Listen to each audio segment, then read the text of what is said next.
way to becoming a college graduate. Wouldn't even stop to talk to the average kid. The type of Latina I'd sit and contemplate marriage with. Fuck the horse and carriage shit, her love was never for hire.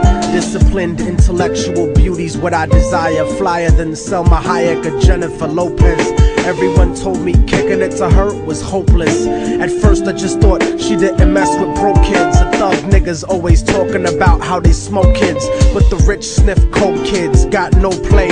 I'm not even interested what her body language would say. Everyone around the way gave up trying to get in it, cause didn't matter how good your game was, she wasn't with it. All the block bitches was jealous but wouldn't admit it. Talk shit and deny to everyone that they did it, cause they regretted the long list of niggas that they let hit it. And no one ever gave them shit except McDonald's and did it. Smoking weed with thoughts of envy whenever they lit it. She spoke intelligently and they bit it, always trying to copy, but when they tried to use her vocab they sounded sloppy. She had a style all her own, respectful and pure. I was sick in the head for her and there wasn't a cure.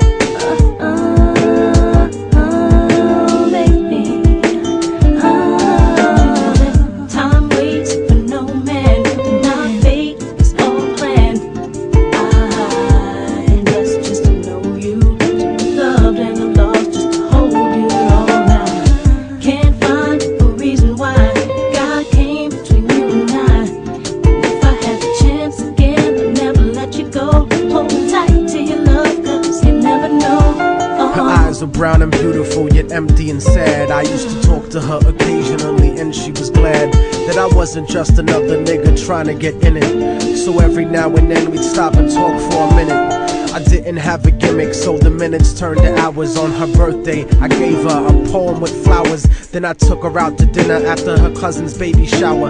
We talked about power to the people and such. We spent more time together, but it was never enough. I never tried to sneak a touch or even cop a feel. I was too interested in keeping it real, perfectly honest and complete. She would always call me cariño and never technique. Bought me a new book to read every 2 or 3 weeks, forever changing the expression of my thoughts when I speak. It was because of her I even deaded all of my freaks. She convinced me to stop hanging out on the streets, to stop robbing and stealing from people like you. Instead I took her out to the Apollo and the Bronx Zoo, Museo del Barrio and the Metropolitan too. Got to the point where I was either with her or my crew. So I decided one day to tell her my feelings was true. I couldn't live without her, so I told her face of my fears. But honey's only response was a face full of tears. She could only sob hysterically, holding me tight. I tried to speak, but she wouldn't stop until I left sight. I felt like a moth who got himself too close to the light. Except I didn't burn, I turned cold after that night. Don't you know that time waits for no man?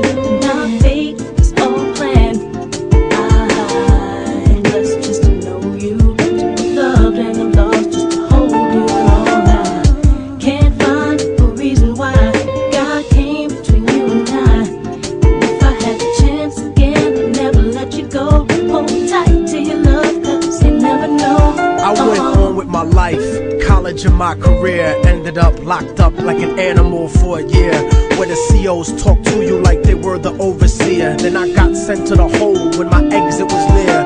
At night in my cell, I'd close my eyes and I'd see her, hold her close in my dreams. But when I woke, she disappeared, just an empty cell until the state gave me parole. In the summer, came back intact and on track. But the fact of the matter is I still felt cold, even after my mother hugged me crying at home. My real niggas would catch me thinking out of my zone, fucking lots of different women, but I still felt alone. Relatively well known around the New York underground, but I kept thinking of her and how we used to be down. The sound of her voice and the beautiful smell of her hair, though gone physically, somehow it was still there. I had to do something because the shit was too much to bear.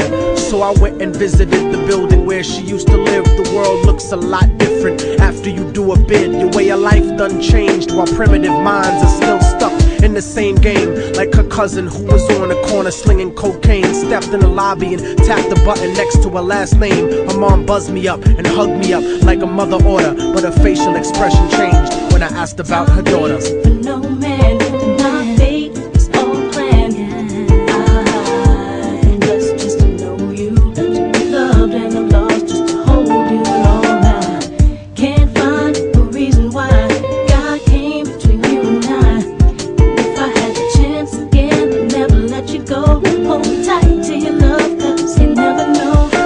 me that there was a note for me that was left behind, and she had left it there, waiting for such a long time. I was inclined to ask about it, but she brought it up first. I saw a tear swelling up in her eye, and then she cursed. She told me where the letter was, and I started thinking the worst.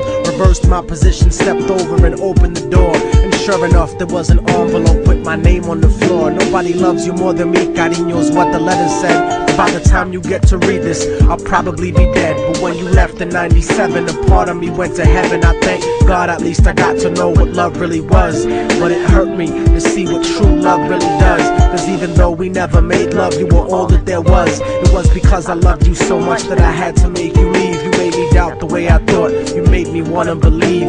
And then I slipped up and I let you get close to me. It was hard to not be openly when people spoke to me. This was not the way I thought my life was supposed to be.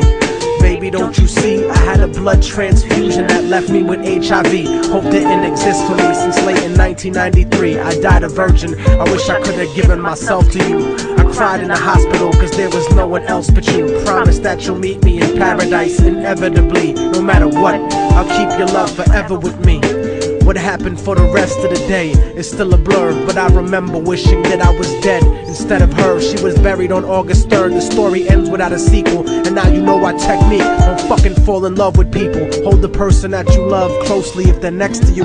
The one you love, not the person that simply has sex with you. Appreciate them to the fullest extent, and then beyond, cause you never really know what you got until it's gone.